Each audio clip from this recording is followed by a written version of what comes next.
Oh my goodness, have you been wondering what really happened to those incredible queens, Tracy Chapman and Lauryn Hill? One minute, they're absolutely dominating the charts, making everyone's jaws drop, and then they vanish into thin air. It's like they witnessed something in Hollywood they weren't supposed to see, and suddenly the industry hit that mute button on their careers faster than you can say conspiracy. But honey, what if there's more to this story? What if it wasn't just your typical burnout or bad luck? What if these powerhouse vocalists knew some deep, dark industry secrets and got silenced for trying to speak their truth?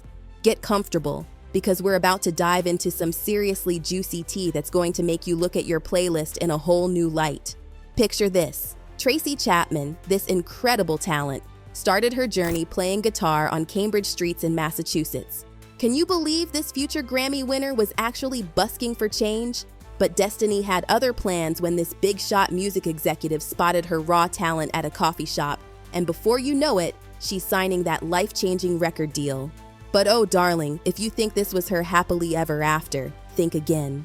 Whose father's in the music business would come to some of my concerts and had seen me play at various places. He offered to help me make a demo tape, and the short story is that they did offer me a production deal, which then led to the record contract.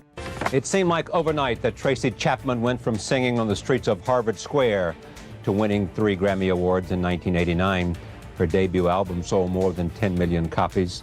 Critics have called her one of the most socially relevant songwriters of our time after a couple of years of laying low. Now let's talk about Lauryn Hill. Her story takes a different turn. She first burst onto the scene with the Fugees, creating waves with their unique sound that had everyone talking. But it wasn't until she stepped out on her own that things really exploded.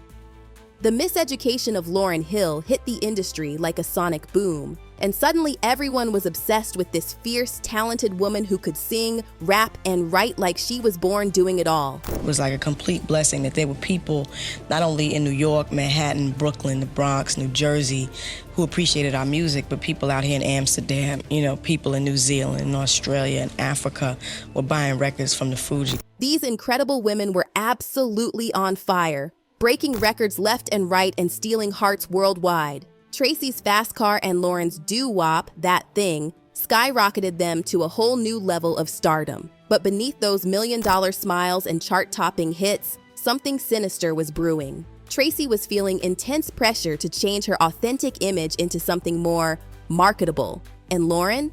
Well, let me tell you something. This industry has never been kind to strong, outspoken Black women who dare to speak their minds. Buckle up, because what happened next will leave you absolutely speechless.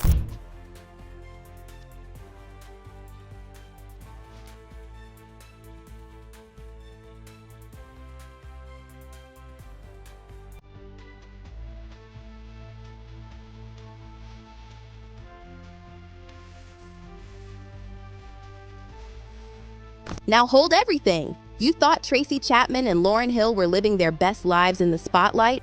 The reality was far more disturbing. They were getting an up-close and personal view of the industry's darkest corners.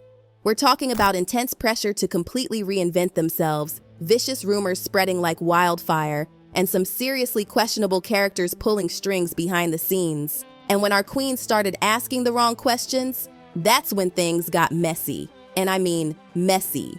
These stars started hearing some truly horrifying rumors about what was really happening in the industry. I'm talking about things that would make your skin crawl, and naturally, they couldn't stay quiet.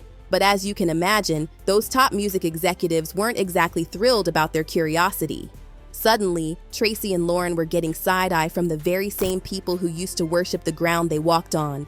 Tracy was having this profound realization that the industry had no idea what to do with a strong Black woman who refused to fit into their narrow R&B box. She even boldly stated, "I think they do a disservice to their audience by only presenting certain types of music." Tell it like it is, Tracy. I don't even think that folk singer is really relevant either. There were all these people who were trying to tie me to, the 60s and 70s folk singers.